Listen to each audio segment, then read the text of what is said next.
नमस्कार बच्चों, आप सभी का स्वागत है आपके अपने यूट्यूब चैनल होम साइंस में, जिसमें आज आप सभी देखने वाले हैं एमए फर्स्ट ईयर और सेमेस्टर है आप सभी का सेकंड सेमेस्टर है। सेकंड सेमेस्टर में आज आप सब होम साइंस में क्लास अटेंड करने वाले हैं। Very important class. इससे पहले भी मैंने आंगनबाड़ी के बारे में बताया हुआ था।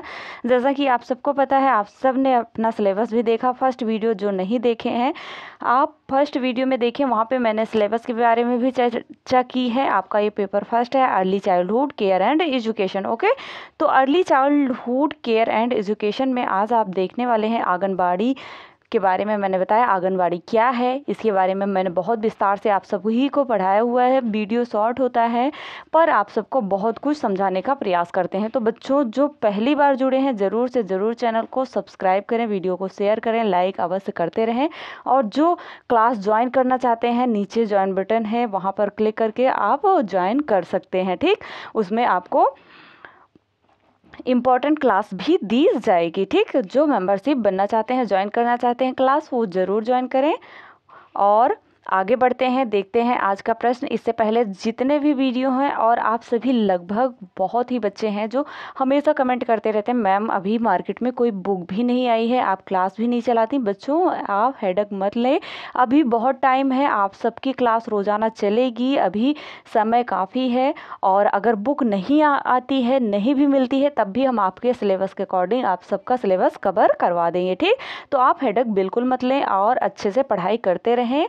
ठीक, तो इनके पास सिलेबस नहीं है, वो टेलीग्राम चैनल पर मैंने पीडीएफ डाउनलोड कर दिया है सिलेबस का, वहाँ से जा करके देख सकते हैं सिलेबस। ठीक, पहले फर्स्ट सेमेस्टर का है, फिर second semester, third semester, fourth, चारों सेमेस्टर का जो एनईपी के द्वारा सिलेबस रखा गया है, मैंने पीडीएफ सेंड कर दिया है टेलीग्राम चैनल पर, तो जा करके वॉच कर लें। और यहाँ आप सबकी क्लास चलेगी। आज आप सबका पहले मंटेश्वरी पद्धति मैंने बताया, और कुछ बच्चे जो कमेंट किए थे कि मैंने एक पोल दिया था कि किंडरगार्टन शिक्षा पद्धति किसने लागू किया था, तो आप सब मारिया मंटेश्वरी ऐसे कैसे कर सकते हो? कितने बच्चे रॉन्ग आंसर दिए हैं, आप रॉन्ग न दिया करो। ठीक, कमेंट भी कर सकते हो, अगर समझ में नहीं आता है मैम किसने दिया, तो मैं अवश्य ही आंसर दूंगी। ठीक, किंडरगार्टन प्रणाली है वो शिक्षा पद्धति, ये आपके फ्रॉवेल महोदय ने दिया था। तो याद रखना, फ्रॉवेल ने किंडरगार्टन पद्धति के बारे में बताया था। आपको फ्रॉवेल के बारे में भी पढ़ना है, ठीक, और किंडरगार्टन पद्धति भी पढ़ना है। तो आगे नेक्स्ट क्लास में इसे भी हम पढ़ाने की कोशिश करेंगे। ठीक, नेक्स्ट वीडियो बहुत इंपॉर्टेंट होने वाली है। इससे पहले इसे आप पूरा वॉच करना। ठीक, बीच में बिल्कुल मत स्किप करना, बीच में स्किप कर देते हो तो अभी तक लाइक नहीं किया, लाइक कर दो। आगे बढ़ते हैं, देखते हैं आज का प्रश्न है हमारा आंगनबाड़ी में उपलब्ध कराई जाने वाली सेवाएं।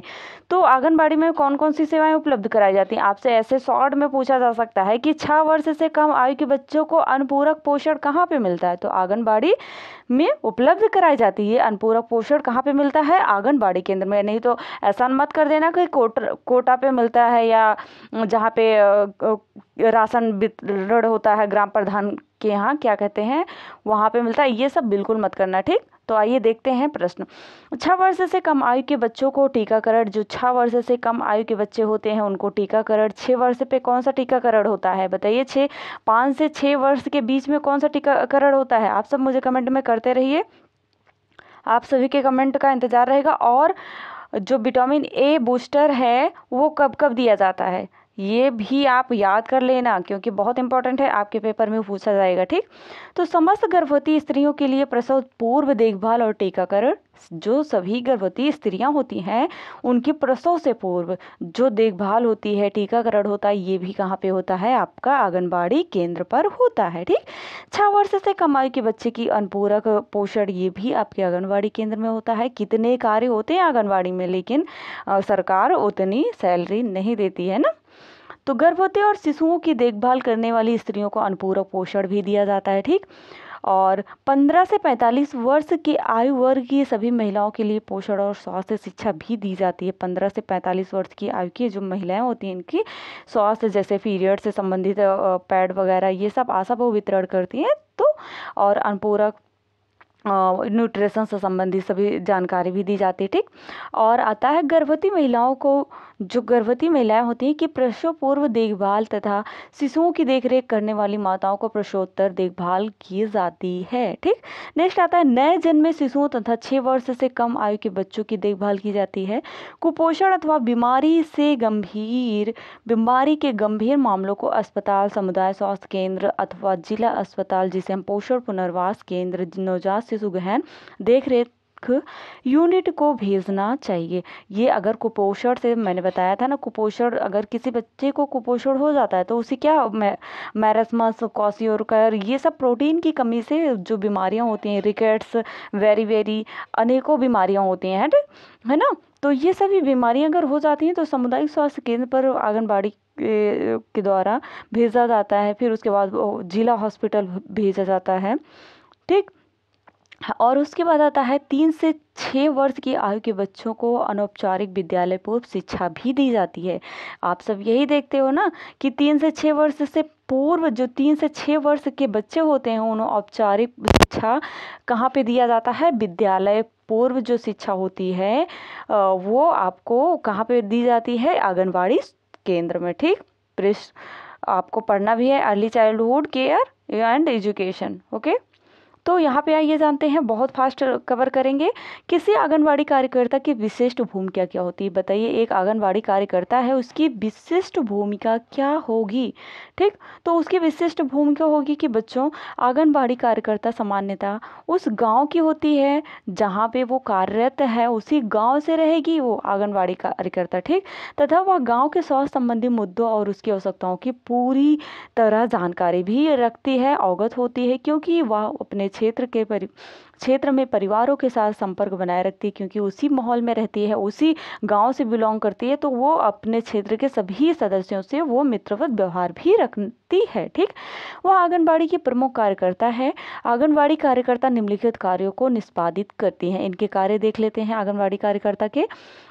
प्रथम कार्य होता है कि प्रत्येक माह प्रत्येक बच्चे के वजन की जांच करना तथा विकास कार्ड में दर्ज करना। ठीक, एक विकास कार्ड होता है जिसमें हर माह बच्चे का वजन दर्ज किया जाता है। ठीक, 6 वर्ष से कम आयु के बच्चों के लिए मातृ एवं बाल से सुरक्षा कार्डों का रख रखाव करना तथा दौरे पर आना, चिकित्सा अथवा अर्ध चिकित्सा कर्मियों को कार्ड दिखाना, ये सभी रिकॉर्ड किसके पास होता है? आंगनबाड़ी कार्यकर्ता के पास होता है। क्योंकि जब 6 वर्ष से कम उम्र के बच्चे होते हैं उनको सभी जैसे इंजेक्शन है, कुछ दवाइयाँ भी प्रोवाइड की जाती हैं। तो ये सब क्या होता है कि जो आंगनबाड़ी स्वास्थ्यकर्ता होती हैं इनके पास ये सभी प्रोवाइड किए जाते हैं भारत सरकार द्वारा, या कह सकते हैं अपने यूपी में हो ना तो यूपी सरकार द्वारा। 3 से 6 वर्ष की आयु वर्ग में बच्चों के लिए विद्यालय पूर्व गैर औपचारिक गतिविधियों को संचालित किया जाता है। ठीक, विद्यालय से पूर्व जो खेल से संबंधित कुछ खिलौने भी आते हैं, प्रोवाइड किए जाते हैं आंगनबाड़ी केंद्र पर, जिससे बच्चे खेलते हैं, चार्ट वगैरह, जिससे बच्चों को अट्रैक्टिव किया जाता है और वो बच्चे फिर आंगनबाड़ी केंद्र पर पहुंच जाते हैं समय पर, क्योंकि उनको भी इंटरेस्ट होना चाहिए, तभी तो बच्चे आएंगे वहाँ पर।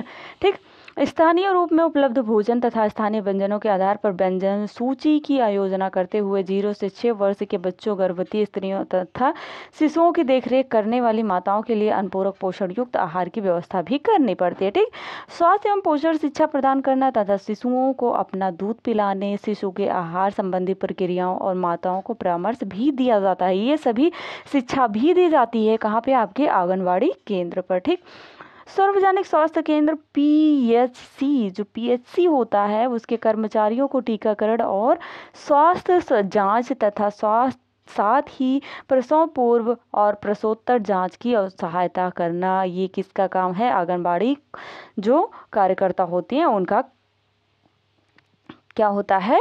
कार्य होता है। तो आप सभी के कमेंट का इंतजार है, आप सब कमेंट करते रहिए। पीएचसी का फुल फॉर्म बताइए। आप सब मुझे जल्दी से कमेंट करिए, पीएचसी का फुल फॉर्म क्या होगा? देखते हैं कितने बच्चे को पता है। ठीक, घरों में दौरों के दौरान अगर नहीं पता है तो कमेंट करते रहिए, आपको कमेंट का जवाब मिलेगा। लास्ट में बताते हैं कि पीएचसी का क्या फुल नेम होता है। ठीक, घरों में दौरों के दौरान बच्चों में विकलांगता की पहचान करना तथा उन मामलों को निकटतम पीएचसी अथवा जिला विकलांगता पुनर्वास केंद्र में भेजना। ठीक, दस्त, हैजा आदि के आपातकालीन मामलों को स्वास्थ्य केंद्र में भेजना, किशोरों के लिए विभिन्न स्कीमों के कार्यान्वयन में मदद करना, ये सभी क्या होते हैं आपका PHC के अकॉर्डिंग और आंगनबाड़ी स्वास्थ्य केंद्र में रखा जाता है। ये आपका सिलेबस है, जिनको नहीं देखे हैं जो वो देख लें। इसके बाद भी है, ये सिलेबस में काफ़ी प्रश्न है। ठीक, ये भी देख लो, बहुत इंपॉर्टेंट है, हो सकता है इससे एक प्रश्न बन जाए। आंगनबाड़ी केंद्र बाल विकास और वृद्धि में सहायता प्रदान करने के लिए अत्यंत आवश्यक होता है, महत्वपूर्ण होता है। आंगनबाड़ी द्वारा प्रदान की जाने वाली प्रमुख सेवाएं अनुपूरक आहार, टीकाकरण, स्वास्थ्य जांच और आगे अस्पतालों को भेजना, स्वास्थ्य एवं पोषण, शिक्षा तथा 3 से 6 वर्ष की आयु के बच्चों के लिए विद्यालय पूर्व शिक्षा, ये सभी कहाँ पे कौन प्रदान करता है? आंगनबाड़ी द्वारा प्रदान की जाने वाली सेवाएं होती हैं। आंगनबाड़ी के लिए कुछ आधारभूत न्यूनतम और संरचनात्मक आवश्यकताएं जैसे भवन क्षेत्र, बरामदा, खेल का मैदान और शौचालय आदि, ये सभी आते हैं। ठीक, आंगनबाड़ी कार्यकर्ता आंगनबाड़ी के प्रभावी कार्यकरण में एक महत्वपूर्ण भूमिका भी निभाती है। यदि आंगनबाड़ियों में समुचित अवसंरचना नहीं है, ठीक, तो यह भी ठीक नहीं है कि कार्य नहीं करती हैं, तो वे बच्चों को पर्याप्त सहायता प्रदान करने में समर्थ नहीं हो पाएंगे, क्योंकि अगर उनको जो उनकी आवश्यकताएं हैं वो आवश्यकताएं नहीं पूर्ण की जाती हैं आंगनबाड़ी स्वास्थ्य केंद्र पर, तो वो बच्चों की जो सहायता प्रदान करना है आंगनबाड़ी स्वास्थ्यकर्ताओं के द्वारा, वो नहीं कर सकते हैं। ठीक, ग्राम पंचायतों को यह सुनिश्चित करने के लिए विभिन्न सहायक और पर्यवेक्षी भी भूमिकाएं निभाने की आवश्यकता होती है, क्योंकि आंगनबाड़ी समुचित ढंग से कार्य करे। ठीक, ये आपके ग्राम प्रधान के द्वारा किया जाना चाहिए। तो अभी तक जो लाइक नहीं किए हैं, लाइक कर दो बच्चों। जो चैनल को सब्सक्राइब नहीं किए हैं, सब्सक्राइब कर लो, शेयर भी करते रहो। ओके, तो मिलते हैं नेक्स्ट वीडियो में नेक्स्ट टॉपिक के साथ। तब तक के लिए जय माता रानी। पढ़ते रहो, मुस्कुराते रहो बच्चों।